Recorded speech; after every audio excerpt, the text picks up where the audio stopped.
How you doing? My name is T-Ski Valley. That's T-S-K-I-V-A-L-L-E-Y. Grand Groove recording artist.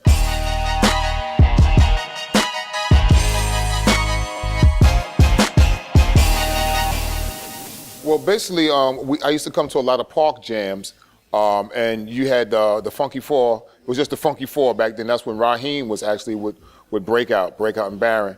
And they used to do a lot of park things in the park. And the vibe that we had here, because it was the Bronx was kind of burnt down, it was ruins, and that was our outlet. You know, we just had fun. We didn't do it for money. It was just something that we did. And when I saw Breakout and Baron, and then I saw actually Lovebug Starski MCing and DJing, I knew that's what I wanted to do. I started off as a DJ, and I DJed for a while with a group called the Erotic Disco Brothers. By doing that, I started MCing while DJing, trying to imitate Lovebug Starski and what Hollywood was doing. Then I got with Kool Herc in mid-70s, maybe 78. I became a fly boy for Herc, and then started to MC for Herc as a group called the Fly Force with Mercury, Shambu, and myself. From there, I went back to DJing with AJ and Busy B. After that, I got with a buddy of mine called Brad Osborne, and I told him that I'm an MC. I could do this rap thing, and he said, "Listen," because he had a record label called Clock Tower. It was a big reggae label, and I asked him for a job, and he said, "Yeah." You know, a couple of months went by. He said, "Okay, I'll give you a job." I thought it was going to be MCing, but it was actually a job in the basement, cleaning, picking out records and stuff. So it wasn't what I was looking for. And then I finally started producing other groups, Imperial JC, the Just the Four, and the Chapter 3 MCs. And we used to work in Bob Blank Studios. And at that time, they were doing, we were doing something called Girls of the World for Just Four, and we did Smurf Track, Real Rock and Groove for the Chapter 3. That time I had a live band.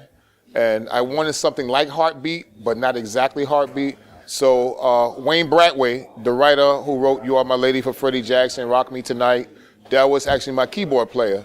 And Blinky Bryce, Barry Eastman. Barry Eastman is the writer of Anita Baker and all these guys I was talking about. But I started doing that, and then I just asked him to play something like Heartbeat. And as he was doing it, I just started MCing to it. I had nothing written. And when I ran out of words, I just said, catch the beat. And I went through the whole thing, 9 minutes, I believe the song was, 9 minutes. And I spelled groove wrong in the song, but I didn't find out till later after it was mixed and we had a mother stamp done. And I spelled G-R-A to end the D, G-R-O-V-E, but it's supposed to be G-R-O-O, so I left that out. But we never took it out.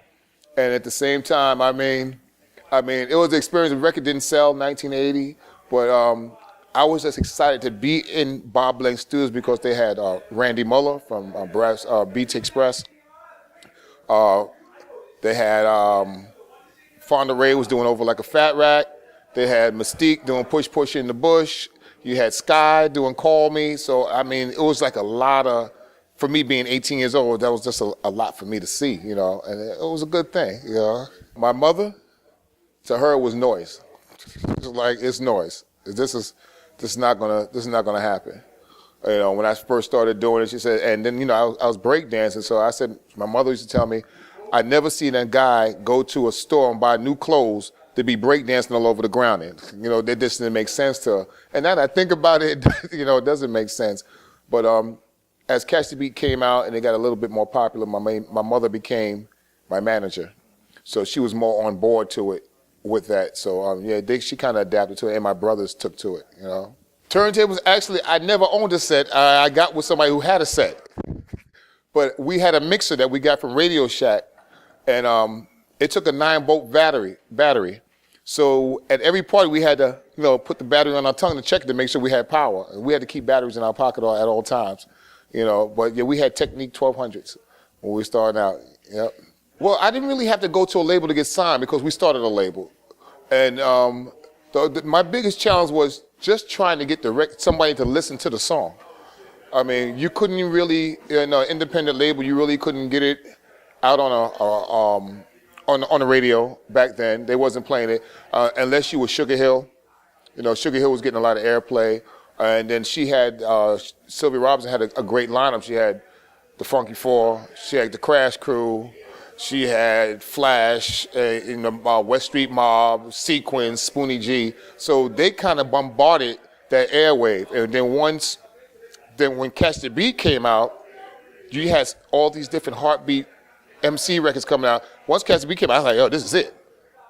But I was shot down when I heard the Treacherous 3 heartbeat. That was a beast. And my man Punkin, rest in peace, played the drums on that. And if you listen to the instrumental side of Feel the Heartbeat by the Treacherous 3, great. You know, I'm just glad that my song lasts as long as it did. I meet more people and I get to talk to kids of the difference about hip hop and rap. There's a difference between that, hip hop and rap. And I'm on a bigger forum where people might hire me to do something in Columbia, South Carolina, where if I was just grounded here, I couldn't go reach out and talk to people in different countries or different cities. You know, I talk to them about, like I said, the hip hop thing. I also do something called band Holler Back and Restores to help get non-violent felons to get back their rights so they can vote, driver's license and work. And then we have something called Ban the Box. When you fill out an application, we shouldn't have to check off something and say, are you a felon or not? If you did your time, you should be able to go back to work. Very approachable, a good guy. I mean, I don't need bodyguards. I mean, you can say, hey, can you come to my party? Your kid could be 5. Yeah, I'll come and catch the beat there. I mean, it's not all about money sometimes. It's just, when you go out, it's about making friends. It's like I said before, we did this for fun. I still do it for fun, but now people get paid to do it. I don't ask for a lot of money to do it, but I just do it because this is what I do and I enjoy. I'm in my 50s now and I'm still out doing it, and I'll be doing it till I'm in a hover round, you know? So this is what I love.